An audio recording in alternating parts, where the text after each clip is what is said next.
কারণ একটু তাল ঠিক রাখতে হবে তো নাকি, আসলে স্লিপ অফ টার্ন হয়ে গিয়েছে। মানে এটা তো কোনো দিন হতে পারে না। আলহামদুলিল্লাহ আমি খবর নিয়েছি এলাকার মানুষ যথেষ্ট সচেতন, তাই না? কারণ সুদ থেকে ঘুষ থেকে সব বিষয়ে কিন্তু এলাকার একটা সিস্টেম আছে আমি শুনলাম। তো আলহামদুলিল্লাহ এটা ভালো জিনিস। সর্বপ্রথম আমার সর্বপ্রকার স্তব স্তুতি প্রশংসা সাধনা আরাধনা বন্ধনা নিবেদন করি যিনি আদি অনন্ত চিরস্থায়ী চিরঞ্জীবী, যিনি অঝর অমর অক্ষয় অকয়, স্থলে জলে অনুতে পরাবানুতে খিসারে ভূষারে সর্বাপ্ত বিরাজমান, যিনি মুক্তিদাতা বিগধনতা গরিয়ান মহিয়ান সর্বশক্তিমান সেই আল্লাহ তাআলা, যিনি সমগ্র ব্রহ্মাণ্ডের একচ্ছত্র মালিক। যে আল্লাহ রাব্বুল আলামিন আমাদেরকে এই তাফসিরুল কোরআন মাহফিলে আসার এবং বসার মতো সুযোগ দান করেছেন, সেজন্য আমরা সকলে বলিষ্ঠ কণ্ঠে বলছি আলহামদুলিল্লাহ।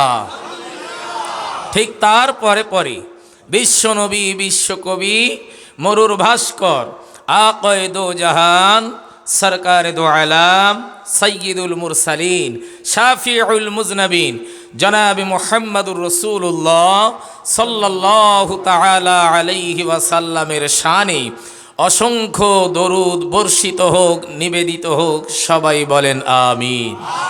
সম্মানীয়, বিশেষ করে আজকের এই তাফসিরুল কোরআন মাহফিলের নির্বাচিত নির্ধারিত যোগ্য সভাপতি সাহেব, সেই সঙ্গে বিশেষ করে আজকের আরও একজন যিনি আমাদের মাঝখানে আসবেন, আমরা তানার নাম শুনেছি এবং ওনার সঙ্গে বেশ কয়েকটি প্রোগ্রামে গত বছরও আমার প্রোগ্রাম হয়েছিল আলহামদুলিল্লাহ।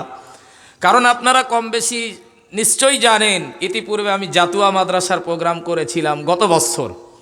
তো যিনি আমাদের মাঝখানে আসবেন আলহাজ হজরত আল্লামা আব্দুল জলিল নিজামী সাহেব, বড় জ্ঞানী মানুষ, তাই না? এলাকায় যথেষ্ট সুনাম রয়েছে, বহু ওলামার ওস্তাদ, তিনিও আমাদের মাঝখানে আসবেন।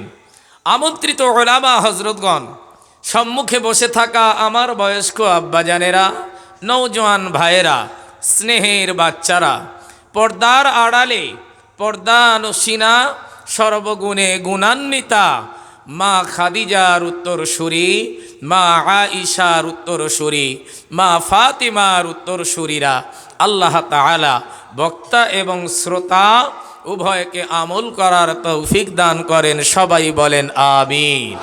আর একটু জোরে বলেন আমিন। সুবহানাকা লা ইলমা লানা ইল্লা মা আল্লামতানা ইন্নাকা আনতাল আলিমুল হাকিম। সর্বপ্রথমে একটু আল্লাহ তাআলার কাছে ভিক্ষা চেয়ে নিলাম, কারণ কোরআনের কথা বলার মতো আমার মতো অযোগ্যর ক্ষমতা নেই। এ কোরআনের আলোচনা, কোরআনের ব্যাখ্যা করব, এ যোগ্যতা আমার মতো গুনাহগার আল্লাহ তাআলার নগণ্য গোলামের নেই। শুধু আল্লাহ তাআলা মহান মুনিব আমাদের যদি একটু, আমার মতো নগণ্য গোলামকে যদি একটু সুযোগ দেন, বলার মতো তৌফিক দেন, তবেই তো বলা সম্ভব, নাকি? কোরআনের ব্যাখ্যা, কোরআনের তাফসীর পৃথিবীতে কেউ তাফসীর করে শেষ করতে পারবে? শেষ করা যাবে না। কোরআন তো মহাসমুদ্র, মহাবিশ্বের বিস্ময় আল কোরআন। জোরে বলেন সুবহানাল্লাহ। সর্বপ্রথম একটি কথা না বললেই নয়, আলোচনা শুরু করব তার আগে একটি কথা না বললেই নয়। এলাকার মানুষ, বুদ্ধিসম্পন্ন মানুষ, এলাকার মানুষ অনেক সময় দেখা যায় যে তাফসিরুল কোরআন মাহফিলে আসতে একটু কুণ্ঠিত বোধ মনে করে। আগে ছিল ওয়াজ নসিহাত, আর বর্তমানে ওয়াজ বড় মুসিবত হয়ে দাঁড়িয়েছে। আগে ওয়াজ নসিহাত ছিল, আর এখন ওয়াজ বড় মুসিবত হয়ে দাঁড়িয়েছে, ঠিক না বলেন? কারণ এখন যা পরিস্থিতি, আমরা অনেকে আওয়াজ শুনে ওয়াজের স্বাদ মিটিয়ে নিই।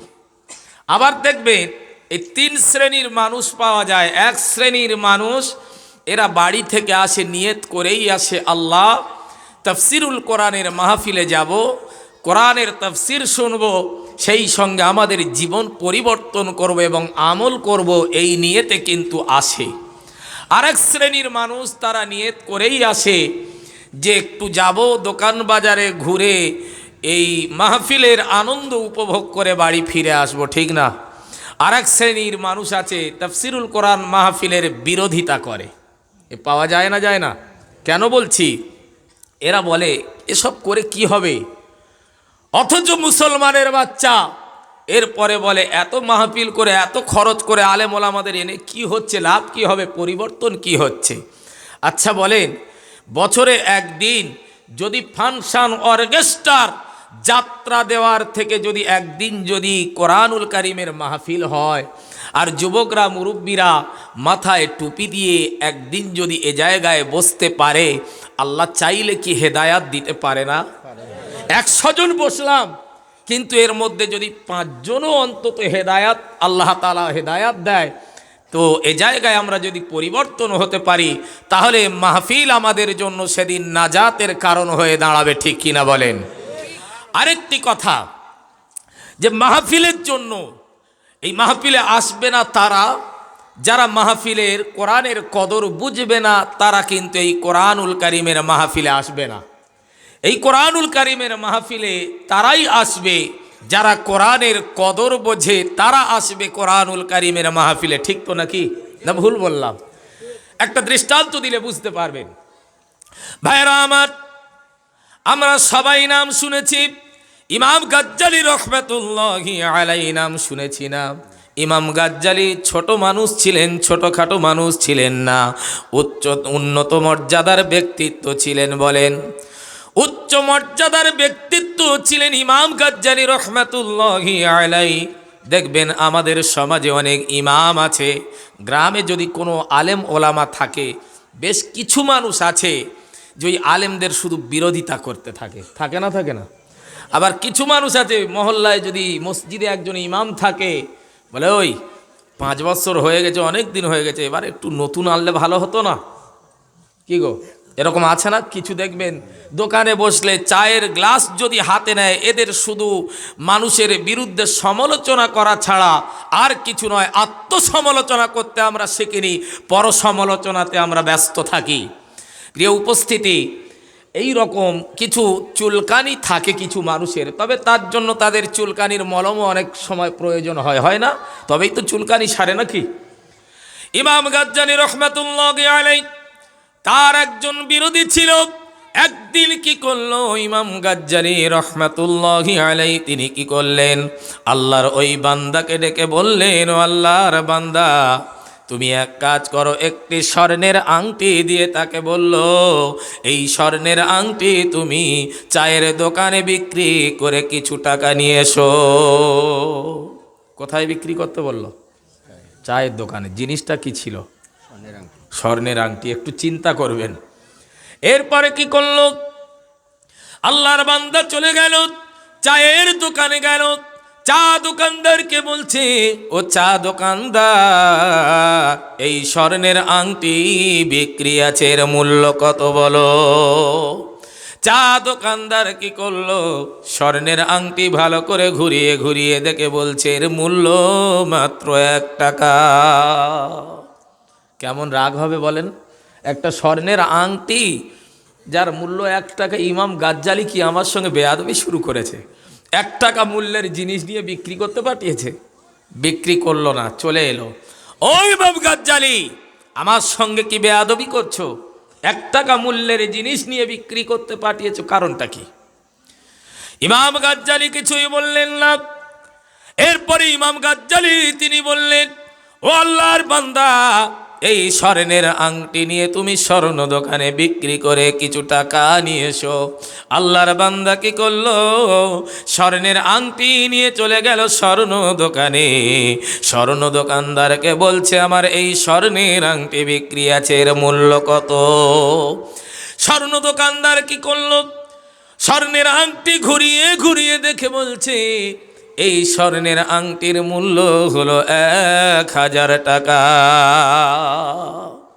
চায়ের দোকানদার দাম দিল কত? আর স্বর্ণ দোকানদার 1000 টাকা দিল। আল্লাহর বান্দা মনে করল এ কি আশ্চর্য, এমন একটি জিনিস যে জিনিসের মূল্য 1 টাকা আর একজন মূল্য দিচ্ছে 1000 টাকা, এত ডিফারেন্স হয় কি করে? চলে এলো, বিক্রি করলো না। ইমাম গাজ্জালির কাছে বলল, ও ইমাম গাজ্জালি, এই স্বর্ণের আংটি একজন 1 টাকা দাম দিল, আর স্বর্ণ দোকানদার 1000 টাকা দাম দিল, এর কারণটা কি?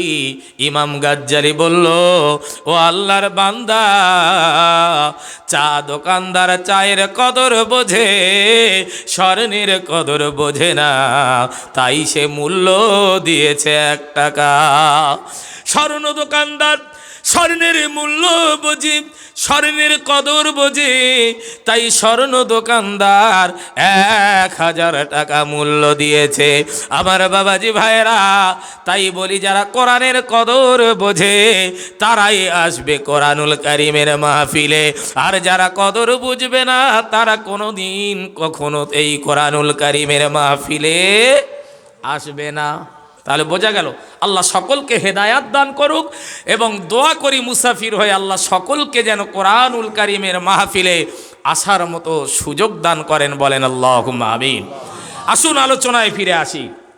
আজকের বিশেষ করে মাহফিল কমিটির পক্ষ থেকে প্রত্যেকটি ওলামাদের এক একটি বেশ কিছু আয়াত তাদের বেঁধে দেওয়া হয়েছে, সেই আয়াতের উপর তাফসীর করার জন্য অনুরোধ করা হয়েছে। আমি অধম গুনাহগার, আমার জানিয়ে দেওয়া হয়েছিল সূরা নিসা থেকে 136, 137, 138 নম্বর আয়াত, এই 3টি আয়াতের তাফসীর করার জন্য অনুরোধ করা হয়েছে। আজকে জানি না কতটুকু তাফসীর করতে পারবো। কোরআনের তাফসীর করতে গেলে বড় ভয় লাগে। জ্ঞানী মানুষ যারা আছে তাদের জিজ্ঞাসা করবেন, এ কোরআনের তাফসীর করতে গেলে অনেক চিন্তা ভাবনা, অনেক ভয় হয়, ঠিক না? কোরআনের তাফসীর এত সহজ নয়। আসুন সরাসরি ফিরে আসি এবারে। আল্লাহ রাব্বুল আলামিন বলেন, ইয়া আইয়ুহাল্লাযীনা আমানু আমিনু বিল্লাহি ওয়া রাসূলিহি ওয়াল কিতাবিল্লাযী নাযালা আলা রাসূলিহি والكتاب الذي أنزل من قبل। জোরে বলেন আল্লাহু আকবার।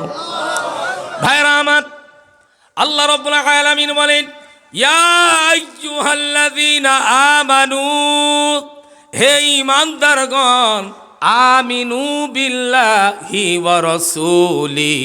এরপর আল্লাহ রাব্বুল আলামিন বললেন, তোমরা ঈমান আনো আল্লাহর প্রতি এবং তার রসুলের প্রতি। তাই তো নাকি? আল্লাহ কি বললেন? হে ঈমানদারগণ, তোমরা ঈমান আনো আল্লাহর প্রতি এবং তার রসুলের প্রতি। আচ্ছা, এখানে একটা বিষয় খুব ভাববার বিষয়, কিন্তু আল্লাহ কাদের ঈমান আনতে বললেন বলেন তো? কাদের বললেন? একটু কথা বলবেন আমার সঙ্গে। আপনারা এত চিন্তা করে বলছেন কেন? আপনারা যদি কথা একটু না বলেন আমার আওয়াজ বেরোবে। গতকাল রাত 3টের সময় শুয়েছি, ঘুম তো ভালো করে হয়নি। খুব ইচ্ছা ছিল যে এখানে দুপুর চলে আসব, এলে একটু ঘুমটা হবে, সে নসিব আর হলো না, ঘুম হয়নি। তো এরপরে আল্লাহ যদি আমার আওয়াজ বের করে আর আপনারা কয়েক ঘন্টার জন্য বসবেন, একটু আমার সঙ্গে আওয়াজ দিতে পারবেন না? আওয়াজ দেবেন তো? আচ্ছা, এখানে যে আমি প্রশ্ন করলাম, আল্লাহ যে এই কথা বললেন আল্লাহ এবং তার রসুলের প্রতি ঈমান আনতে বললেন, এটা কাদেরকে বললেন? কাফেরদের? কোনো বিধর্মীদের? কোনো খ্রিস্টান, ইহুদি? কাদেরকে বললেন? ঈমানদারদেরকে বললেন, তাই না? আচ্ছা, এখন এখানে ঈমানদারদেরকে কেন বলা হলো? এটা খুব ভাববার বিষয় নয়?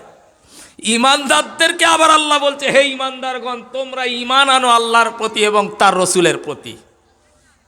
আসলে তাফসীরের মধ্যে ঈমানদারদের এই ঈমানের অর্থ, 2টি অর্থে ব্যবহৃত হয়েছে ঈমানের। একটি হলো যে অস্বীকৃতি থেকে দূরে সরে এসে স্বীকৃতি দানকারী এবং স্বীকৃতি পথে অবলম্বন করা। বুঝে এলো? তার মানে অস্বীকারীদের থেকে সরে এসে স্বীকারকারী যারা এক বাক্যে মেনে নিয়েছে আল্লাহ এবং তার রসুলকে মেনে নিয়েছে তাদের দলে সামিল হয়ে যাওয়া। বুঝে এলো? এটা একটা অর্থ দাঁড়িয়েছে। ঈমানদারদের দ্বিতীয় অর্থ বোঝানো হয়েছে যে কোনো জিনিসের উপর, কোনো জিনিসের প্রতি দিল থেকে সাচ্চা দিলে, এবং শুধু তাই নয়, তার চলাফেরা, তার কথাবার্তা, ওঠা বসা, শত্রুতা, বন্ধুতা এবং সংগ্রাম, যাবতীয় কাজ সে করবে কি? পুরোপুরি যে আকীদার উপর সে ঈমান এনেছে, বিশ্বাস করে নিয়েছে, পরিপূর্ণভাবে তার উপর আমল করে চলবে। বোঝা গেল? এই যে দুটি দিক বলেছে, তাহলে প্রথমে যে ঈমানদারদেরকে এই কথা যে বলা হলো যে হে ঈমানদারগণ, তোমরা ঈমান আনো আল্লাহর প্রতি এবং তার রসুলের প্রতি, এটা কেন বলা হলো? দ্বিতীয় অর্থে যারা ঈমান এনেছে এবং প্রত্যেকটি জিনিসের প্রতি সাচ্চা দিলে এবং সত্যভাবে, একনিষ্ঠভাবে প্রত্যেকটি কাজকর্ম, এক কথায় শরীয়ত মোতাবেক যাবতীয় কাজকর্ম স্বীকার করে নিয়েছে, মেনে নিয়েছে, তাদের সঙ্গে সামিল হওয়ার জন্য আল্লাহ বললেন। ভাইরা আমার, শুধু তাই নয়, এরপর আল্লাহ রাব্বুল আলামিন বললেন, আমিনু বিল্লাহি ওয়া রাসূলি ওয়াল কিতাবিল্লাযী নাযালা আলা রাসূলি। আল্লাহ রাব্বুল আলামিন বলেন, আর তার রসুলের প্রতি যে কিতাব নাজিল করা হয়েছে তার প্রতি, ওয়াল কিতাবিল্লাযী আনজালা মিন ক্বাবল, আর পূর্ববর্তীদের উপর পূর্বে যে কিতাব অবতীর্ণ করা হয়েছে তার। এখানে এক নম্বর যেটা বলা হলো, ওয়াল কিতাবিল্লাযী নাযালা আলা রাসূলি। আল্লাহ রাব্বুল আলামিন কথা বললেন, বিশ্বনবী মুহাম্মদুর রাসূলুল্লাহ সাল্লাল্লাহু আলাইহি ওয়াসাল্লামের উপর যে কিতাব অবতীর্ণ করা হয়েছে সেটা হলো কি? কোরআনুল কারীম। আল্লাহ রাব্বুল আলামিন বলেন, এই কিতাবের প্রতি তোমরা বিশ্বাস স্থাপন করো আর এই কিতাবের প্রতিও তোমরা ঈমান আনো। শুধু তাই নয়, এরপরে আল্লাহ রাব্বুল আলামিন বললেন, ওয়াল কিতাবিল্লাযী আনজালা মিন ক্বাবল, পূর্বে যে কিতাব অবতীর্ণ হয়েছিল, অর্থাৎ পূর্ববর্তী নবীদের উপর যে কিতাব অবতীর্ণ করা হয়েছিল তার প্রতিও। তা এগুলো আমাদের বিশ্বাস করা লাগবে তো নাকি? আমাদের এর প্রতি ঈমান আনতে হবে, বিশ্বাস করতেই হবে। ঈমানদারদেরকে আল্লাহ এই কথা বললেন। শুধু তাই নয়, আবার আল্লাহ রাব্বুল আলামিন বলেন, ومن يكفر بالله وملائكته وكتبه ورسله واليوم الآخر فقد ضل ضلالا بعيدا। এরপর আল্লাহ রাব্বুল আলামিন বললেন, ওয়া ইয়াকফুরু বিল্লাহি ওয়া মালাইকাতিহি ওয়া কুতুবিহি ওয়া রুসুলিহি ওয়াল ইয়াউমিল আখির। আল্লাহ রাব্বুল আলামিন বললেন, আর যারা ওয়া ইয়াকফুরু বিল্লাহি ওয়া মালাইকাতিহি, যে ফেরেশতাগণের উপর, আর ওয়া কুতুবিহি কিতাবসমূহ, ওয়া রুসুলিহি রসুলগণদের উপর, ওয়াল ইয়াউমিল আখিরি এবং আখিরাতের প্রতি যারা অস্বীকার করলো, আল্লাহ তাআলা বললেন যারা অস্বীকার করলো, ফাকাদ দাল্লা দালালাম বাঈদা। এরপরে যারা অস্বীকার করলো তারা বড় ভুল করলো, কিন্তু তাদের জন্য শাস্তিও আছে। যারা এই অস্বীকার করলো, প্রিয় ভাইয়েরা আমার, এরা ভুল পথে কিন্তু পরিচালিত হলো, ঠিক না? ভুল পথে পরিচালিত হলো। প্রিয় ভাইয়েরা আমার, এখন এখানে বেশ কিছু মজার কথা আছে। মজার কথা হলো, সর্বপ্রথম যে আমি বললাম ঈমানদারদের কথা, ঈমানদারদের তো বেশ কিছু গুণ থাকবে নাকি? ঈমানদারদের কোয়ালিটি থাকবে না? সূরা মুমিনুনের মধ্যে কি সুন্দর করে আল্লাহ তাআলা ওই আয়াতগুলো ঈমানদারদের জন্য কত সুন্দর করে বর্ণনা করা হয়েছে সূরা মুমিনুনের। এই কোয়ালিটি যদি থাকে একটা ঈমানদার, একটা মুমিনের মধ্যে, এই কোয়ালিটিগুলো যদি থাকে, আলহামদুলিল্লাহ, সে কোনোদিন খারাপ পথে চলতে পারে না। সে নিশ্চয়ই সঠিক পথে, ইহদিনাস সিরাতাল মুস্তাকিম পথে অবলম্বন করতে বাধ্য হবে, যার মধ্যে এই গুণগুলি থাকবে। ভাইরা আমার, তাই সূরা মুমিনুনের মধ্যে আল্লাহ রাব্বুল আলামিন বললেন, ক্বাদ আফলাহাল মুমিনুন, নিশ্চিতভাবে সফল কাম হয়েছে কারা? মুমিনরা। আল্লাযীনা হুম ফি সালাতিহিম খাশিউন, জোরে বলেন আল্লাহু আকবার। ভাইরা আমার, এরপর আল্লাহ রাব্বুল আলামিন বললেন, আর যারা তাদের নিজেদের নামাজের ব্যাপারে বিনয় অবনত হয়েছে, অর্থাৎ নিজেদের নামাজের মধ্যে নম্র বিনম্র ভাব নামাজের মধ্যে হয়েছে, জোরে বলেন সুবহানাল্লাহ। ওয়াল্লাযীনা হুম আনিল লাগবি মুরিদুন। এরপর আল্লাহ রাব্বুল আলামিন বলেন, আর যারা বাজে কাজ থেকে দূরে সরে এসেছে, বাজে কাজ থেকে যারা বিরত থেকেছে, প্রিয় ভাইরা আমার, এই যে নামাজের ব্যাপারে বলা হয়েছে, যারা তাদের নামাজের ব্যাপারে, যারা নিজেদের নামাজের ব্যাপারে যারা বিনয় অবনত হয়েছে, বিনম্র ভাব যারা হয়েছে, এই মুমিনরা তারা নিশ্চয়ই হবে সফল কাম, ঠিক না বলেন? ভাইরা আমার, আজ বর্তমানে দেখা যায় নামাজ পড়ি আমরা, নামাজের মধ্যে উদাসীন থাকি, নামাজ আদায় করি কিন্তু নামাজের মধ্যে উদাসীন থাকি। এজন্য সূরা মাউনের মধ্যে আল্লাহ রাব্বুল আলামিন বলেন, ফাওয়াইলুল লিল মুসাল্লিন, দুর্ভোগ সেই সব নামাজিরা, আল্লাযীনা হুম আন সালাতিহিম সাহুন, যারা তাদের নিজেদের নামাজের ব্যাপারে উদাসীন থাকে, অমনোযোগী থাকে, তারাই দুর্ভোগ, আল্লাহ তাআলা পরিষ্কার জানিয়েছেন। আর এখানে আল্লাহ তাআলা বললেন, যারা নিজেদের নামাজে বিনয় অবনত হয়েছে, বিনম্র হয়েছে, এরাই সফল কাম হয়েছে। ভাইরা আমার, ছোট্ট একটি দৃষ্টান্ত দিলে বুঝতে পারবেন। বর্তমানে আমরা নামাজে উদাসীন হই না বলেন? নামাজের মধ্যে উদাসীন হয়ে থাকি। নামাজের মধ্যে নিয়ত করলাম, কেমন নামাজি হলাম দেখেন, মুমিন কেমন করে হলাম, ঈমানদার হলাম। নামাজে দাঁড়িয়ে দাঁড়িয়ে চিন্তা এসে গেল, অমুক দোকানে 5,000 টাকা পাবে, হ্যাঁ, ওই টাকাটা কি করে দেব? আর ইমাম সাহেবদের তো আরও অবস্থা খারাপ। কি গো, ইমাম সাহেবদের অবস্থা আরও খারাপ না? কত মাইনে দেয় ইমাম সাহেবদের? 5,000, 6,000, এই তো নাকি 7,000। আচ্ছা বলেন, ইমামদের নিয়োগ করার সময় এই মাইনে যখন দেওয়া হয়, আল্লাহর কসম বরকতের নসিহত করে, দেখবেন বলে, হুজুর আপনাদের আল্লাহ অনেক বরকত দিয়েছে, একটু মেনে নেন, থেকে দেখেন না আমাদের মহল্লায়, আলহামদুলিল্লাহ অনেক ভালো, একটু মেনে নেন। এখন বলেন, ওই যে বরকতের নসিহত করলো, ওই টাকাটা যদি নিয়ে কোনো মানুষের দেওয়া হয়, 1 মাস তুমি সংসার চালাও বাবু, বরকত থাকবে তো? কি গো, কথা বলেন না, বরকত থাকবে? থাকবে না।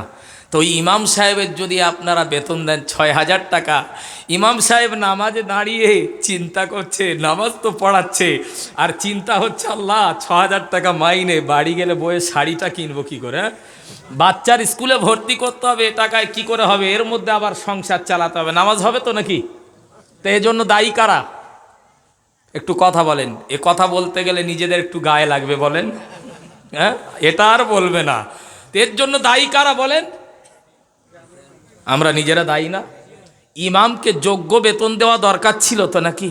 যে ইমাম, একজন ইমাম পূর্ণ 1 মাস দায়িত্ব সহকারে নামাজ আদায় করলো, ওই জায়গায় ফতোয়া দেয়, কত হারামখোর আছে বলে ইমামতি করে টাকা নেওয়া জায়েজ আছে? হাইব্রিড হারামখোর আছে না নেই? কিছু সমাজে দেখবেন বলে বিনা পয়সায় দিন দুনিয়া শান্তি চাই। আহারে, বড় মুসল্লি হয়ে গিয়েছে, বিনা পয়সায় দিন দুনিয়া শান্তি চাই। আচ্ছা বলেন, টাকা ছাড়া কিছু হবে তো? ইবাদত করতে যাবেন সেখানে অর্থের প্রয়োজন আছে। ইসলামে প্রত্যেকটি ক্ষেত্রে অর্থের প্রয়োজন হয়েছিল না হয়নি? অর্থ ছাড়া ইসলাম কিন্তু জয়ী হয়নি। ইসলাম বিজয়ী করতে গিয়ে অর্থের প্রয়োজন হয়েছিল, ঠিক কিনা বলেন? আজ থেকে নিয়ত করে নেন, যা ভুল করেছেন ইমামদের বেতনগুলো বাড়িয়ে দেবেন। একটু ভাববেন না এটা পক্ষ নিয়ে বলছি না, আপনাদের নামাজ হবে না। ইমামের যদি নামাজ না হয় পিছনে মুক্তাদির নামাজ হবে? এই তো অবস্থা। প্রিয় ভাইয়ের আমার, যে কথা বলছিলাম, তাহলে নামাজে আমরা উদাসীন হয়ে গেলাম। কেমন করে উদাসীন হয়ে গেলাম? রাসূলুল্লাহর একটি হাদিস বলি। আল্লাহর নবী সাল্লাল্লাহু আলাইহি ওয়াসাল্লামের সময় একজন গরিব সাহাবী ছিল। আল্লাহ নবীর গরিব সাহাবী, তিনি কি করলেন? তার কয়েকটি খেজুর বাগান রয়েছে, ওই বাগান তিনি পরিচালনা করেন আর ব্যবসা করেন। ব্যবসা করার জন্য তিনি একটি হৃষ্টপুষ্ট উট কিনেছে। ওই উটের পিঠে মাল বহন করার জন্য একটি হৃষ্টপুষ্ট উট কিনেছেন। এরপরে দেখা গেল কয়েকদিন পরে আল্লাহ নবী সাহাবী তিনি কি করলেন? বাজার থেকে ফিরে এসার সময় রাত হয়ে যায়। কয়েকদিন তিনি বিছানায় শুয়ে পড়েন। এরপরে দেখা গেল উট পা জমিনে জোরে জোরে ঠুকতে লাগে। এই পা ঠোকার ফলে শব্দ হওয়ার কারণে উটের মালিকের ঠিক মতো ঘুম হয় না, উটের মালিকের ঘুম ভেঙে যায়। এরপরে কি করলেন? আল্লাহ নবী সাহাবী তিনি কি করলেন? আল্লাহ নবীর কাছে চলে গেলেন। ইয়া রাসূলুল্লাহ, ইয়া হাবিবাল্লাহ, হুজুর, আমার ওই উটটা, যে উটের এত সেবা যত্ন করি, ওগো রাসূল, আমার ওই উটের এত সেবা যত্ন করি, আমার ওই উটের ঠিক মতো খাওয়া দিই গো রাসূল। কিন্তু আমি যখন বাজার থেকে ফিরে আসি, রাত হয়ে যায়, বিছানায় শুয়ে পড়ি। বিছানায় শুয়ে পড়ার পরে আমার ওই উট এত জোরে জোরে মাটিতে পা ঠুকতে থাকে, যার আওয়াজে আমার ঘুম ভেঙে যায় গো রাসূল। ইয়া রাসূলুল্লাহ, ইয়া হাবিবাল্লাহ, হুজুর, আপনি কি একটু বলে দিতে পারেন না গো রাসূল? আল্লাহর নবী সাহাবীর কথা শুনে বললেন, ও সাহাবী রে, তোমার ওই উটকে নিয়ে তুমি আমার কাছে চলে এসো। এই কথা বলার পরে উটের মালিক কি করলো? উট কি নিয়ে রাসূলুল্লাহর দরবারে হাজির হয়ে গেল। রাসূলুল্লাহর দরবারে যখন হাজির হয়ে গেল, রাসূলের সামনে উট চলে গেল। যেমন আমরা নামাজের হালতে বসে যাই, আল্লাহর নবীর সামনে গিয়ে উট কি করলো? সামনের পা দুটি মুড়ে আস্তে করে নামাজের হালতে বসে গেল। আর মাথা নিচু করে আছে, চোখ থেকে পানি আসছে। উট বলে, ইয়া রাসূলুল্লাহ, ইয়া হাবিবাল্লাহ, হুজুর, সারাদিন পরে যে গোয়াল ঘরে আশ্রয় ভাই গো রাসূল, এরপরে কেন আমাকে এমন করে ডেকেছেন গো রাসূল? কি ব্যাপার আপনি বলুন। উটের জবান আল্লাহর পক্ষ থেকে খুলে গেল। এরপরে নবীজি বললেন, ওগো উট, তোমার মালিক তোমাকে এত ভালোবাসে, এত সেবা যত্ন করে, এরপরে তুমি যখন তোমার মালিক রাতের বেলায় এসে বিছানায় শুয়ে পড়ে আর তুমি পা জমিনে জোরে জোরে ঠুকতে থাকো, যার আওয়াজের কারণে ও তোমার মালিকের ঘুমের ব্যাঘাত ঘটে, ঘুম নষ্ট হয়ে যায়। কথাটা কি সত্য? উট মাথা নেড়ে বলছে, ইয়া রাসূলুল্লাহ, ইয়া হাবিবাল্লাহ, হুজুর, কথাটি সত্য। ওগো রাসূল, যে উট আমাকে এত ভালোবাসে, এত আদর যত্ন করে গো রাসূল, যে উট আমাকে ঠিক মতো খেতে দেয়, এত ভালোবাসে, এত দয়া দেখায়, ইয়া রাসূলুল্লাহ, আমার কি মনে হয় না আমি আমার ওই মালিকের প্রতি একটু দয়া দেখায়। ওগো রাসূল, আজ কয়দিন দেখলাম আমার মালিক রাতের বেলা এসে বিছানায় শুয়ে পড়ে। আজ কয়দিন দেখলাম আমার মালিক এশার নামাজ না পড়ে বিছানায় শুয়ে পড়ে। ইয়া রাসূলুল্লাহ, ইয়া হাবিবাল্লাহ হুজুর, তাই আমি জমিনে পা ঠুকতে থাকি যাতে আমার পায়ের শব্দ শুনে আমার মালিকের ঘুম ভেঙে যায় আর আমার মালিক এশার নামাজ আদায় করতে পারে। একটু জোরে হবে না সুবহানাল্লাহ? তাহলে চিন্তা দেখেন ভাইরা আমার। এরপরে কি করলো? আল্লাহর নবী উটের মালিককে জিজ্ঞাসা করছে, ওগো উটের মালিক, কথাটিকে সত্য বলো। উটের মালিক চোখ দিয়ে পানি আসছে আর বলছে, ইয়া রাসূলুল্লাহ, ইয়া হাবিবাল্লাহ হুজুর, কথাটি সত্য, তবে আপনি আমার জন্য দোয়া করুন আজ থেকে যেন আমি এশার নামাজ আদায় করে প্রতিনিয়ত বিছানায় শুতে পারি। উট বলে, ইয়া রাসূলুল্লাহ, ইয়া হাবিবাল্লাহ হুজুর, আপনি আমার জন্য দোয়া করুন গো রাসূল।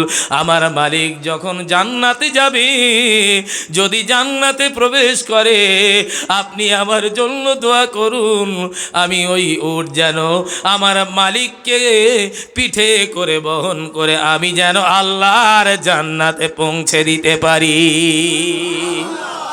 কিন্তু বর্তমানে আমাদের কি নামাজে কোনো উদাসীন আছে? নামাজের ব্যাপারে উদাসীন আছি আমরা? বলেন, আছি? খুব মনোযোগ সহকারে আমরা নামাজ পড়ি না? আমরা এরকম নেই আলহামদুলিল্লাহ। তবে রাতের বেলা গরমের সময় একটু কি করি আমরা, নামাজ জামাত চলছে তো চলছে, আমরা কি করি, একটু বাইরে বের হলাম, বডিটা খুলে, তেল জমেছে, চর্বি জমেছে বডিতে, একটু হাওয়া খাওয়ানোর জন্য বাইরে বন্ধু বান্ধব 2-4 জন বেরিয়ে, আর ওই ফ্রি ফায়ার চলছে, পাবজি না বাবজি কি বলে, পাবজি, এই চলছে, রাত 12টা-1টা পর্যন্ত বাইরে জেগে আছি।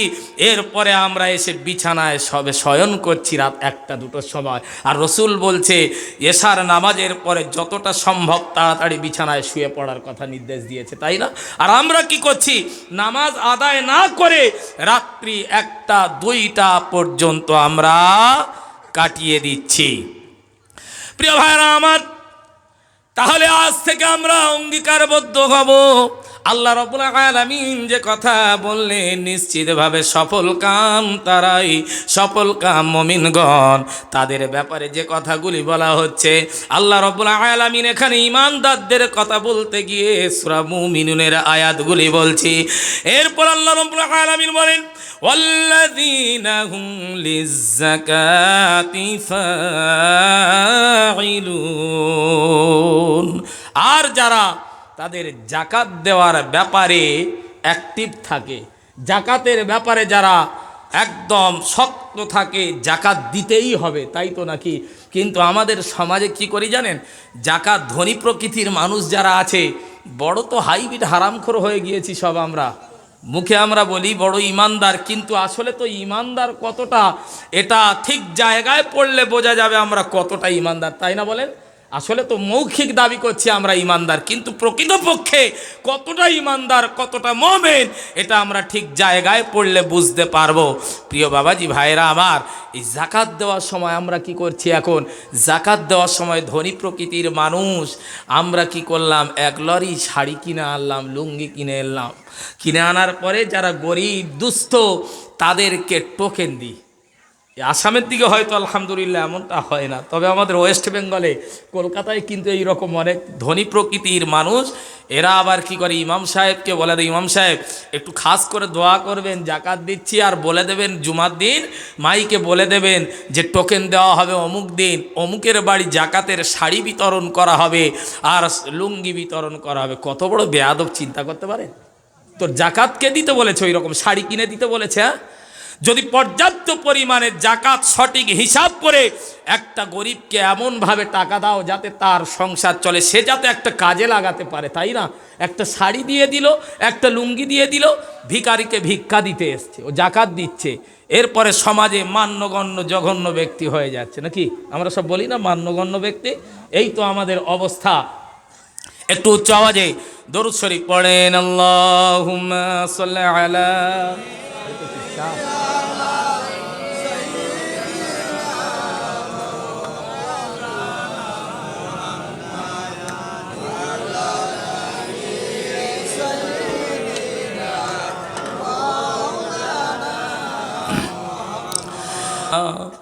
এমন মরণ মাওলা তুমি কাউকে দিও না,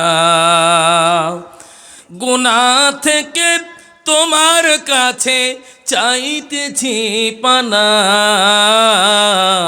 সকল গুনাহ থেকে তোমার কাছে চাইতেছি পানা, এমন মরণ মাওলা তুমি কাউকে দিও না, যে মরণ হবার আগে ছাড়তে হবে ঘর, মরণের শুনলে কথা আপনরা হয় পর, শেষে দেখাটা মা বাবা সন্তানেও দেখে না, মাবুদ শেষে দেখাটা মা বাবা সন্তানেও দেখে না, এমন মরণ মাওলা তুমি কাউকে দিও না, এমন মরণ মাওলা তুমি কাউকে দিও না। আল্লাহুম্মা সাল্লি আলা।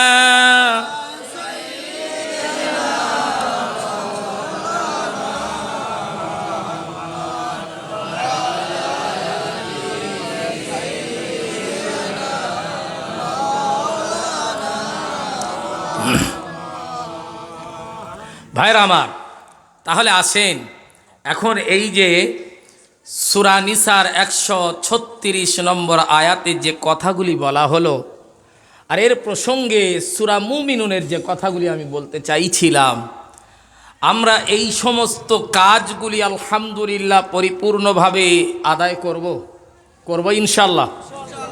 কারা কারা আমরা করব না একটু হাত তোলেন তো। এই রে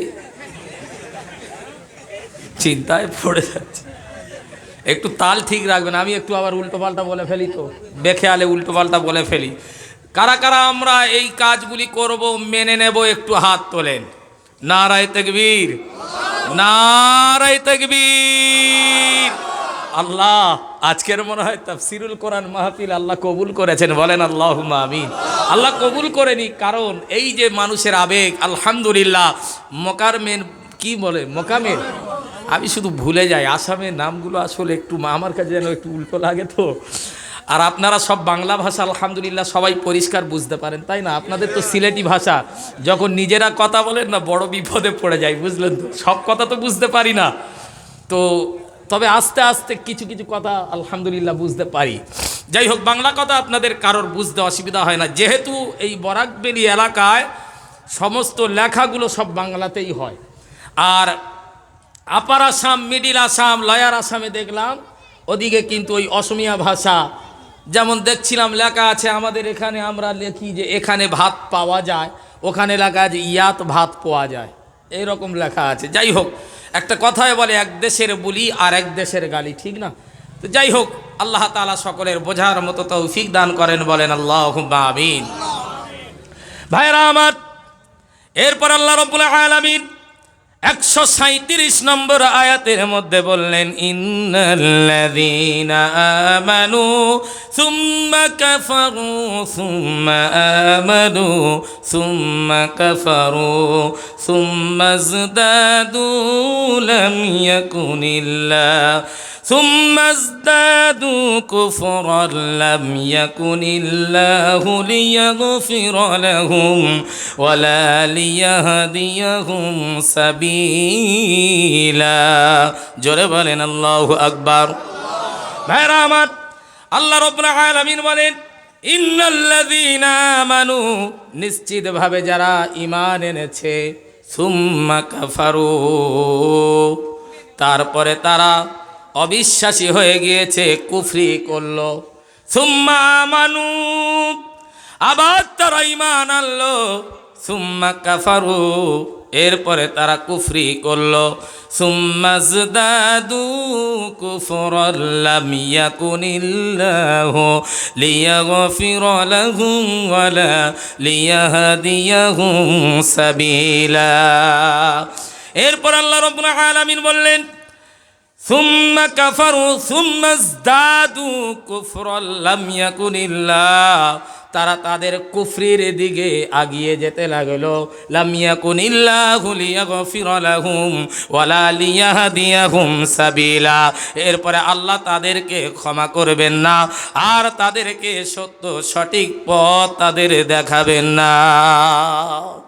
আমাদের সমাজে এমন মানুষ আছে না, কুফরি করলো আবার ঈমান আনলো, আবার কুফরি করলো ঈমান আনলো, তারপরে কুফরির দিকে তারা আগিয়ে যেতে লাগলো। আসলে আমাদের ঈমানটা হবে এরকম, মুখে যেটা বলবো ওটা অন্তরের সঙ্গে আমাদের মিল থাকবে, তাই তো নাকি? আমরা মুখে যেটা বলবো অন্তর থেকে সেটা মেনে নেব, এটাই হবে আসল ঈমানদারের পরিচয়। কিন্তু আমরা মুখে একটা বলবো অন্তরে আর একটা থাকবে, এটার নাম কি বলেন না বাপ? আচ্ছা, আপনারা কি আমার উপর রাগ করছেন? একটু উল্টো পাল্টা বলছিলাম বলে? হ্যাঁ, রাগ করেননি তো? উল্টো পাল্টা বলছি বলে আমার আবার ভয় হয়, কারণ আসামের চিত্র এমনি ভালো নয়। আর আসামের মুসলমান, বড় বরাকবেলির মুসলমান কিন্তু খুব ভীতু। আপনারা যাই বলেন, আমি তো দেখেছি বাস্তব চিত্র। দেখেন আজকের সারা পৃথিবীর অবস্থা যা হচ্ছে, এগুলো আমাদের জন্য কি কষ্ট লাগে না? একটা মোমেন যখন আর একটা মোমেন মার খাবে, আর একটা মোমেন তো তার অন্তর কাঁদবে নাকি? মোমেনের জন্য তো মোমেনের অন্তর কাঁদবে, কাঁদবে না? কিন্তু আমরা এমন ঈমানদার হচ্ছি, ফিলিস্তিনের মুসলমান মার খাচ্ছে, গাজার মুসলমান মার খাচ্ছে, আমাদের একটু অন্তর কাঁদে না। এটা কি ঈমানদার? হ্যাঁ, ঈমানদার তো তারাই হবে, একটা ঈমানদার মার খাবে আর একটা ঈমানদারের অন্তর কম্পন শুরু হবে। ফিলিস্তিনের মুসলমানদের দিকে দেখেন, আল্লাহর কসম বলি, যদি জ্বলন্ত ঈমানদার দেখতে হয়, ফিলিস্তিনের মুসলমানদের দিকে তাকালে বোঝা যায় জ্বলন্ত ঈমানদার, বাস্তব তারা ঈমানদার, তারাই ফিলিস্তিনের মুসলমান। রমজানুল মুবারক মাসে আপনারা সবাই নিউজের মাধ্যমে দেখেছিলেন, রমজানুল মুবারক মাসে যারা ইফতার করার মতো কোনো খাদ্য সামগ্রী ছিল না, আল্লাহর কসম এরপরে পূর্ণ একটি মাসে রমজানের রোজা তারা কিন্তু ছাড়ে নাই, রমজানের রোজা রেখেছে। বলেন না সুবহানাল্লাহ। বাচ্চা চোখের সামনে, ছোট্ট মাসুম বাচ্চা, একটা মায়ের সন্তানের প্রতি কত ভালোবাসা থাকে গো বাপ, ভালোবাসা থাকে না? থাকে না? একটা বাচ্চার প্রতি যে মায়া মহাব্বত ভালোবাসা, এরপরে ওই ছোট্ট বাচ্চাটা, হারে এমনি বলা হয়েছে, মা যখন একটা ছোট্ট বাচ্চা, মায়ের গর্ভে বাচ্চা যখন আসে, ওই বাচ্চা 10 মাস 10 দিন ধরে বাচ্চাকে যে মা পেটে রেখেছে, কত কষ্ট সহ্য করেছে, রাতের পর রাত ঘুম হয় না, এরপরে পেটে কত লাথি গুঁতো মেরেছে, ঘুমাতে ঘুমাতে হঠাৎ বাচ্চা পেটে লাথি মেরেছে, ঘুম ভেঙে গিয়েছে, ঘুমাতে পারে না, একবার উঠে দাঁড়ায়, একটু ঘোরে, আবার শুয়ে পড়ে। এত কষ্টর পরে, এই কষ্ট সহ্য করার পরে যখন বাচ্চাটা ভূমিষ্ঠ হয়, ডেলিভারির সময় কত কষ্ট, কিন্তু বাচ্চাটাকে যখন কোলে দেওয়া হয়, মা সব কষ্ট ভুলে যায়। জোরে বলেন না সুবহানাল্লাহ। এত কষ্টের মধ্যে মায়ের মুখে হাসি ফোটে, ঠিক না? সেই মা ছোট্ট বাচ্চা, ফিলিস্তিনের বুকে ছোট্ট বাচ্চা মারা গেল, মা বাচ্চা মরা বাচ্চাটাকে কোলে নিয়ে চুপ করে বসে আছে আর চোখের পানি ফেলছে। ছোট্ট ছোট্ট মাসুম বাচ্চারা গুলির শিকার হচ্ছে, জুলুম নির্যাতন চলছে, স্টিম রোলার চালানো হচ্ছে মুসলমানদের উপর। আজকের ওয়েস্ট বেঙ্গলে যখন থাকি, নিউজের মাধ্যমে দেখি আসামের মুসলমান অত্যাচারিত, আপনার বিভিন্ন জায়গার মুসলমানরা অত্যাচারিত হচ্ছে। আমাদের মনের মধ্যে আমাদের কষ্ট হয় যে একটা মুসলমান, তাদের উপর জুলুম চলছে। আমরা তো কোনো ধর্মের উপর জুলুম করি না, জুলুম করি বাপ, আমরা তো কারোর উপর জুলুম করি না। কিন্তু অপরাধটা এটাই, আমরা মুসলমান হওয়ার জন্য অপরাধ জুলুমের শিকার হচ্ছি। কারণ রসুল তো শিখিয়ে গিয়েছে অন্য কোনো ধর্মের ওপর কোনো বিদ্বেষ ভাব রাখা যাবে না। আমরা তো কোনো ধর্মের প্রতি বিদ্বেষ ভাব আমরা করি না, কিন্তু আজকের আমরা অত্যাচারিত হচ্ছি। তবে একটা কথা বলি, ইমানদার তো যারা, ইমানদার হলে, প্রকৃত ইমানদার যদি হওয়া যায়, ইমানদার আল্লাহর কাছে তো প্রত্যেকটি মুহূর্তে সাহায্য চাইবে। আর ইমানদারকে সাহায্য করবে কে? জোরে বলেন কে? আল্লাহ সাহায্য করবে।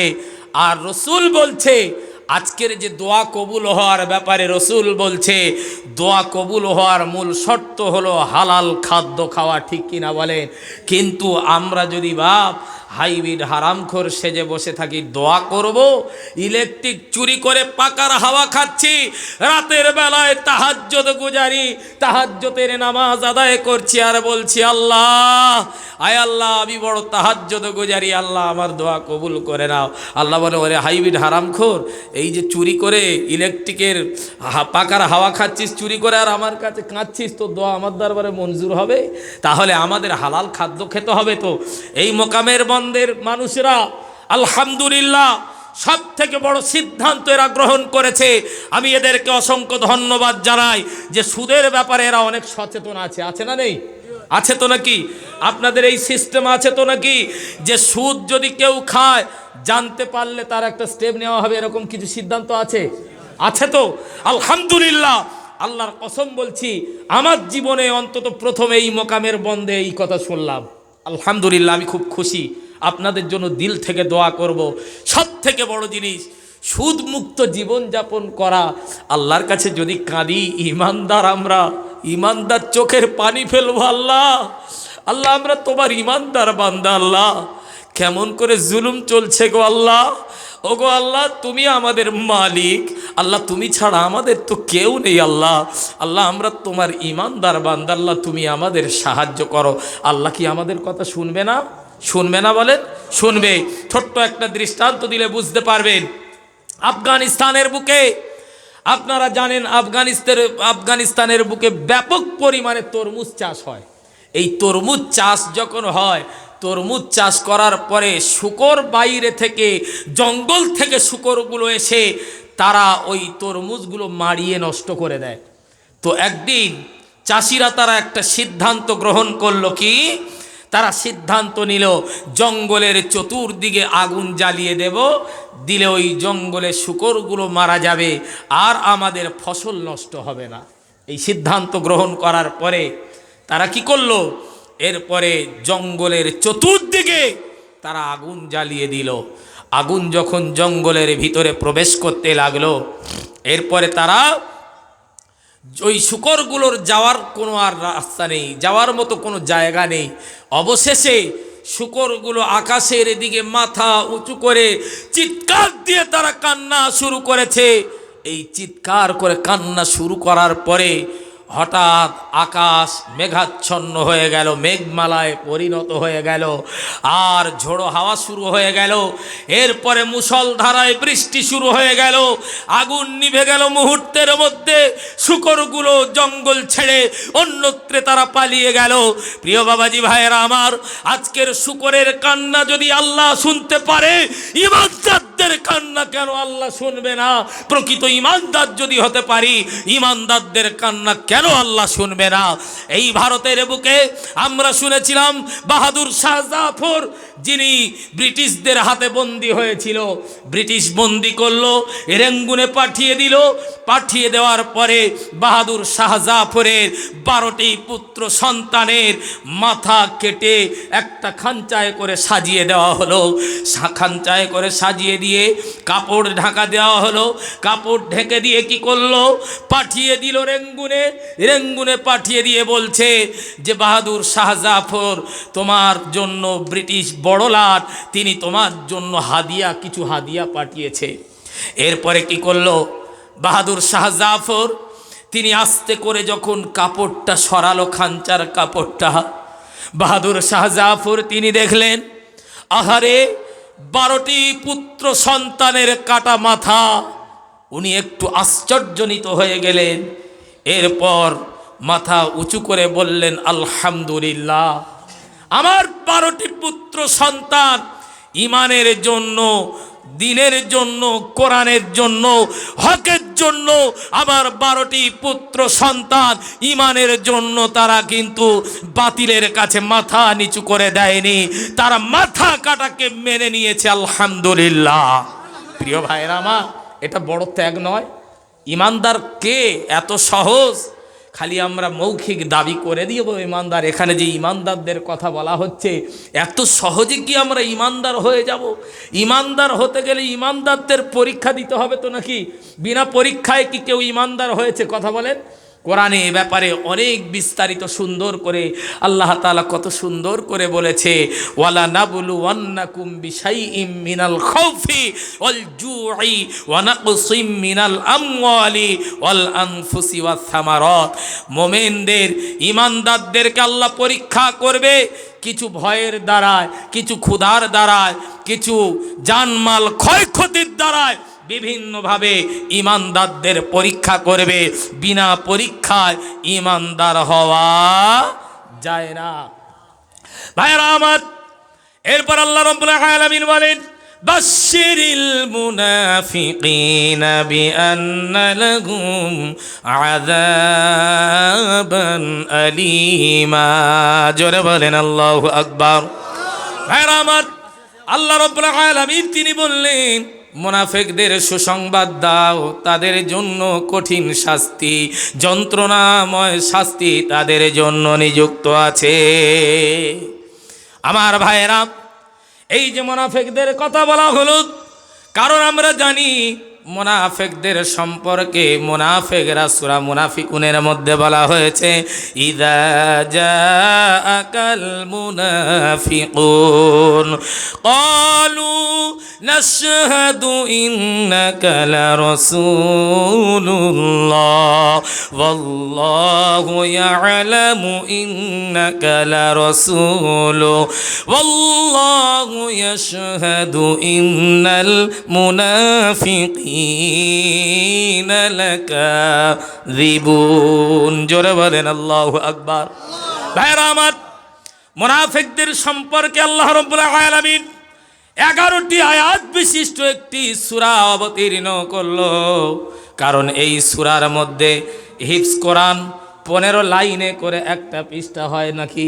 এখানে যারা হাফেজ আলেমরা আছেন কম বেশি জানেন, 15 লাইনে এক পৃষ্ঠা হয় হিফজ কোরআনে। আর এই হিফজ কোরআনে এক পৃষ্ঠা 4 লাইন, অর্থাৎ এই 19 লাইন, 11টি আয়াত, একটা সূরা, সূরা মুনাফিকুন কত বড় বলেন? আর সূরা কাফিরুন মাত্র 6টি আয়াত, 3 লাইন। কাফেরদের ব্যাপারে কিন্তু ছোট্ট একটা সূরা আল্লাহ তাআলা অবতীর্ণ করলো, আর মুনাফিকদের ব্যাপারে এত লম্বা সূরা অবতীর্ণ করলো। তাহলে এখন মুনাফিকরা ভয়ঙ্কর বেশি না কাফেররা ভয়ঙ্কর বেশি?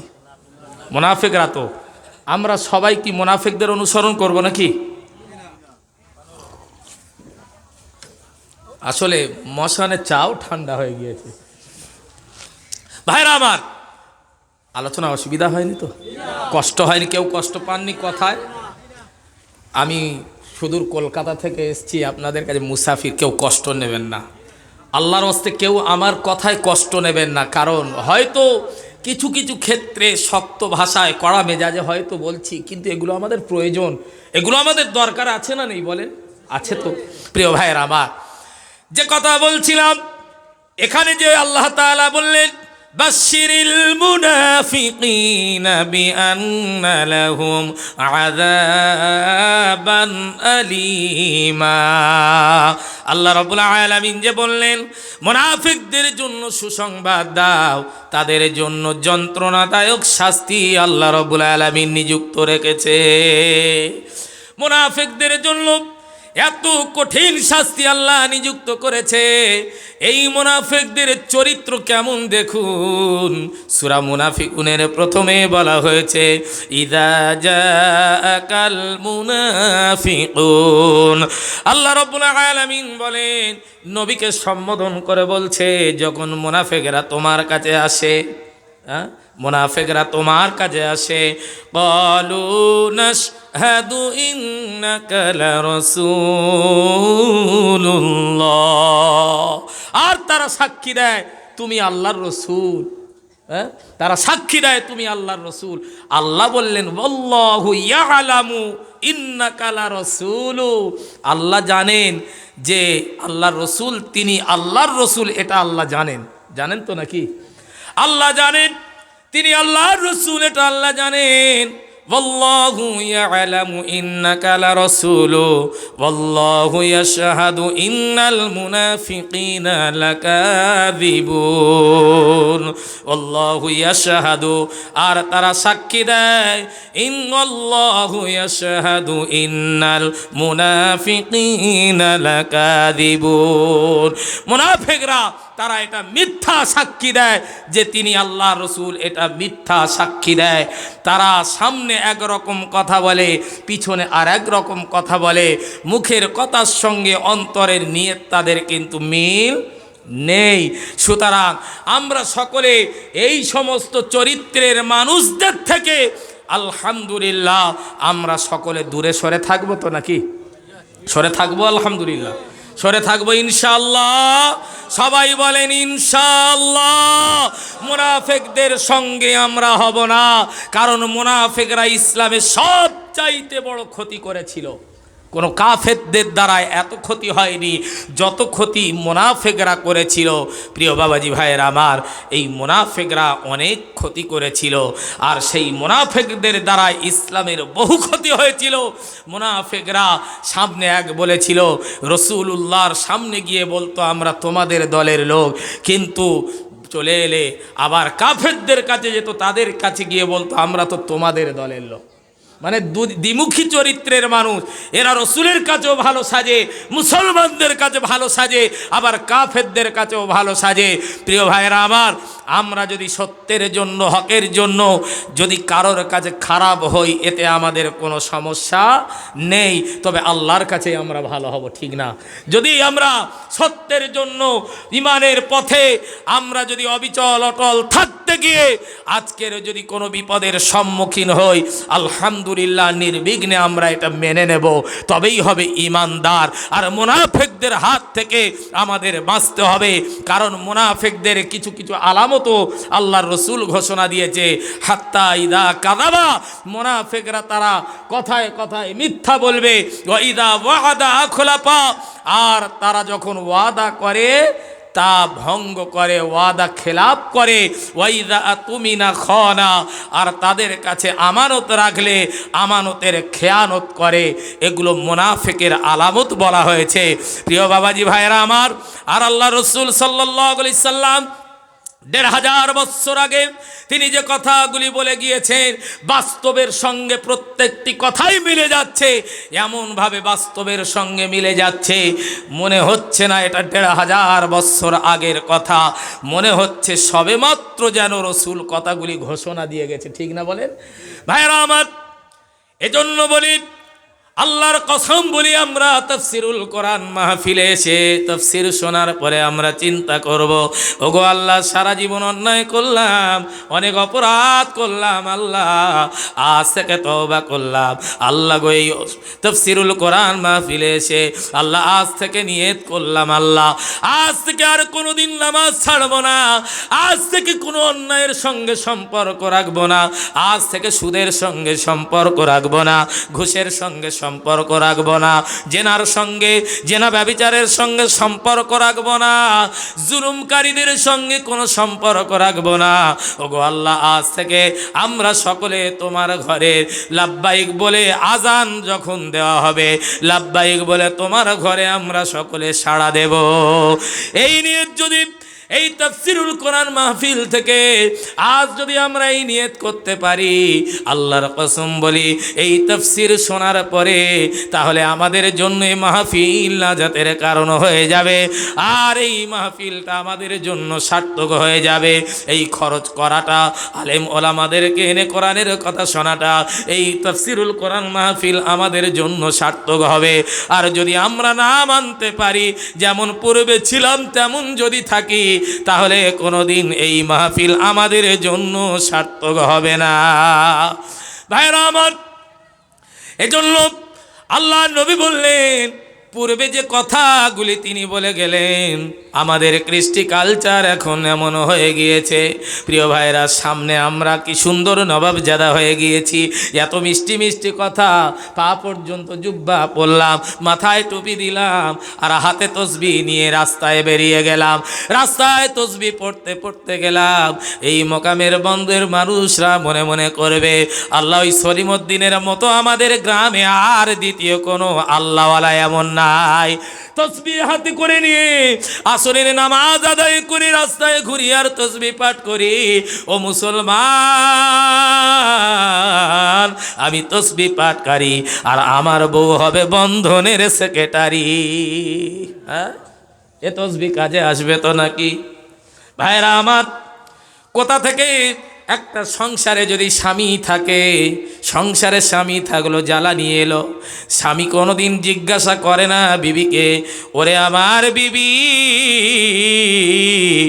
আমি তো এই জ্বালানিগুলো কিনলাম না, এগুলো কোথা থেকে পেলে? জিজ্ঞাসা করি না? বলে যা আসবে ওটা আমার জন্য হালাল হয়ে যাবে। কি কোথা থেকে আসছে এটা তো জানার দরকার নেই। ভাইরা আমার, এজন্য নবীজি বললেন, সায়াতি জামানুন আলা উম্মতি। আল্লাহ নবী বললেন, আমার কিয়ামতের আখেরি জামানায়, আমার জামানায়, এই শেষ জামানায় আমার উম্মতের মধ্যে একদল উম্মত থাকবে। সায়াতি জামানুন আলা উম্মতি, আখেরি জামানায় কিছু উম্মতদের অবস্থা দেখা যাবে, তাকুনু কুলুবুহুম কাকুলুবিদ দিয়াব, তাদের অন্তরগুলো বাঘের মতো বিচরিত হবে, বাঘের অন্তরের মতো। ওয়াকালামুকুম কালামিল আম্বিয়া, আর তাদের কথাবার্তা হবে পয়গম্বরদের কথার মতো নীতিপূর্ণ। অফিআলিহুম কাফিআলিল ফারাইনা, আর তাদের কার্যকলাপ হবে ফিরআউন কাফিরদের চেয়ে অত্যন্ত জঘন্য। এরপরে আল্লাহ নবী বললেন, আনা বারিউম মিনহুম, আর তাদের সঙ্গে, আমার সঙ্গে তাদের কোনো সম্পর্ক নেই। অহুম বারিউনা মিন্নি, আর তাদের সঙ্গে আমার কোনো সম্পর্ক নাই। ভাইরা আমার, আজ সমাজে দেখা যায় আল্লাহওয়ালা সেজে আছি, আর শরিয়াতের কিছুই মানি না, বাহ্যিক দিক থেকে আল্লাহওয়ালা ইমানদার হয়ে আছি, আর মুখে বলি আজ আমি 40 বছরের নামাজি, 50 বছরের নামাজি। আমার মতো ইমানদার কে এমন আছে? একটা দেখা তো দেখি পুরানো নামাজি কে আছে? মসজিদে যখন যুবকরা যায়, কিছু মুরব্বী নামাজি আছে দেখবেন, যুবকদের যদি একটু ভুল ভালো হয়, জোরে জোরে হাঁক মারতে দেয়, ঠিক করে নামাজ পড়। দুদিন পরে যুবকরা বলে, ওই যে কটা বুড়ো আছে, বুড়োদের জ্বালা সহ্য করা যায় না, মসজিদে গেলে বড্ড খিটখিট করে, মেজাজ খারাপ করে, ধর আর মসজিদে যাব না। হ্যাঁ, তার ভুল ওটা তো ওই রকম নিয়ম নয় তো, তাকে ডাকতে হবে, বাবা তোমার নামাজটা হচ্ছে না, নামাজটা তুমি এইরকমভাবে দাঁড়াবে, বাবা নিয়ত করবে এইরকমভাবে, তুমি আস্তে আস্তে প্র্যাকটিস করো, হয়ে যাবে। তাকে উৎসাহিত করতে হবে তো নাকি? একটা যুবক আসবে না, এ বড় আল্লাহওয়ালা, হাঁক মাথা, ওই এরকম নামাজ পড়লে হবে, ও বলতে দাঁড় ওই বুড়োর জ্বালায় আর মসজিদে যাওয়া যাবে না, আর যাবই না। তো এরকম হলে কি হবে বাপ? ভাইরা আমার, এজন্য বলি সচেতনতা অবলম্বন করুন আমার মুসলমান ভাইরা। কোরআনুল কারীমের মধ্যে তাই আল্লাহ রাব্বুল আলামিন বলেন, ওয়া মিনান নাসি মান ইয়াকুলু আমান্না বিল্লাহি ওয়া বিল ইয়াউমিল আখির ওয়া মা হুম বিমুমিনিন। জোরে বলেন আল্লাহু আকবার। ভাইরা আমার, আল্লাহ রাব্বুল আলামিন তিনি বলেন, দুনিয়ায় কিছু মানুষ এমন আছে যারা বলে আমি আল্লাহ এবং আখিরাতের প্রতি ঈমান আনলাম। আল্লাহ রাব্বুল আলামিন বলেন, ওয়া মা হুম বিমুমিনিন, প্রকৃতপক্ষে সে মুমিন নয় যারা কেবলমাত্র মুখে বলে আমি ঈমানদার, আল্লাহ এবং আখিরাতের উপর ঈমান এনেছি। সুতরাং প্রিয় বাবাজি ভাইয়েরা আমার, আজ থেকে আমরা পাক্কা ঈমানদার বেনে যাব ইনশাআল্লাহ, ইনশাআল্লাহ। এই জায়গায় যে ইমানদারদের কথা, এতক্ষণ যে ইমানদারদের কথা বলছি, মুনাফিকদের কথা এখানে যে হচ্ছে, মুনাফিকদের হাত থেকে বাঁচবো। মুনাফিকদের তো বিভিন্ন আরও অনেক কথা আছে মুনাফিকদের, কিন্তু সে কথায় যাওয়ার কোনো প্রয়োজন নেই। তবে একটা কথা বলবো, আমরা দ্বিমুখী চরিত্রের মানুষ হব না। যেটা বলবো কথায় এবং কাজের সঙ্গে আমাদের মিল থাকবে, আলহামদুলিল্লাহ, ঠিক না?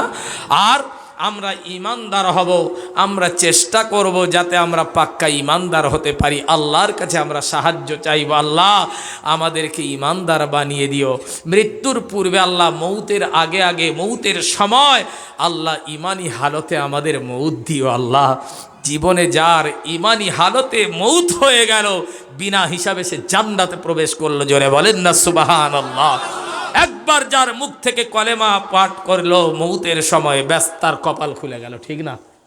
আর মৌতের সময় দেখবেন অনেক মানুষ আছে চিৎকার করে, বিকট আওয়াজ করে, দেখবে তার যদি বলা হয় বাবু তুমি একটু কলেমা পড়ো, লা ইলাহা ইল্লাল্লাহু মুহাম্মাদুর রাসূলুল্লাহ, এই কলেমা পড়তে বলার সময় দেখবেন এ কি করে, তার গালিগালাজ দেয়, বলে ওসব পড়া যাবে না, ওসব পড়তে পারবো না। একটু উচ্চ আওয়াজে মোহাব্বতের সঙ্গে দরুদ শরীফ পড়েন, আল্লাহুম্মা সাল্লি আলা।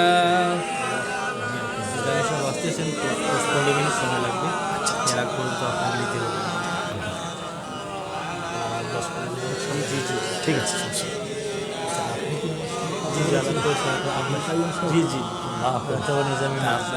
দেখা দিই কিছু নেই।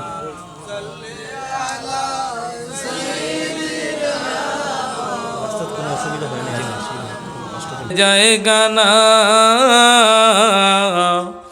অন্ধকার কবর যে আমায় আসল ঠিকানা, সবাই রেখে আমায় চলে যাবে, সঙ্গী হবে না।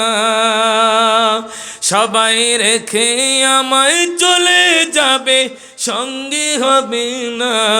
আমার মরণ আসিবে কখন কেউ তো জানে না, আমার মরণ আসিবে কখন কেউ তো জানে না। তোমার আমার কে আপন একটু ভাবনা,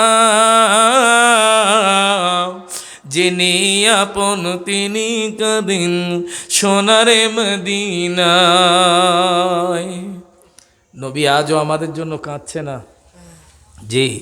যে রসুলের উপর ঈমান আনার ব্যাপারে এতক্ষণ তো অনেক কথা বলা হচ্ছিল। রসুলকে আমরা মনে প্রাণে ভালোবাসি, বাসি, সবাই বাসি তো, কিন্তু রসুল আমাদের জন্য কাঁদছে। আমরা তো মুখে বলছি জি সবাই মনে প্রাণে ভালোবাসি, কিন্তু রসুলের ব্যাপারে যদি কেউ কটূক্তিকর ভাষা বলে, কোনো বিরূপ মন্তব্য করে, যদি একটা প্রতিবাদ সভা হয়, হঠাৎ দেখা গেল আপনার করিমগঞ্জ একদম সেন্টারে একটা প্রতিবাদ সভা হচ্ছে আর ডাক দেওয়া হচ্ছে, কিন্তু মা বলবে, মায়ের যদি একটা বাচ্চা থাকে মা বলবে বাবা তুই ওখানে যাসনি, কোথায় কি সমস্যা হবে, যাওয়ার দরকার নেই, কি বলে না, বলে না? কিন্তু এটা কি রসুলের ভালোবাসা হলো? এটা কি ইমানদারের পরিচয় হলো? জায়গায়, আমি আগে বলেছিলাম জায়গায় পড়লে কত বড় ইমানদার সব বোঝা যাবে। আসলে মৌখিক দাবি তো আমরা করি। ভাইয়ের আমার, তো সেই রসুল আজ পর্যন্ত সুদূর মদিনায় সবুজ গম্বুজের নিচে শুয়ে আমাদের জন্য কাঁদছে। আর কিয়ামতের দিন, যেদিন সবাই বলবে নফসি নফসি নফসি, সেদিন আমার রসুল বলবে উম্মতি উম্মতি উম্মতি, জোরে বলেন না সুবহানাল্লাহ। রসুল সারা জীবন আমাদের জন্য কাঁদবে। তোমার আমার কে আপন একটু ভাবনা, যিনি আপন তিনি কাঁদেন সোনার মদিনায়। সেই নবীজির দিদার পেতে চলো মদিনায়, সেই নবীজির দিদার পেতে চলো মদিনায় আমার মরণ আসিবে কখন কেউ তো জানে না, আমার মরণ আসিবে কখন কেউ তো জানে না। কবর মাঝে মা বাবাকে দেখা যাবে না, দেখব যাকে তিনি হলেন শাহে মদিনা। ও ভাই বুঝবো তখন নবী বিনে আপন কেহ নাই, ও ভাই বুঝবো তখন নবী বিনে আপন কেহ নাই। আমার মরণ আসিবে কখন কেউ তো জানে না, আমার মরণ আসিবে কখন কেউ তো জানে না। আল্লাহুম্মা সাল্লি আলা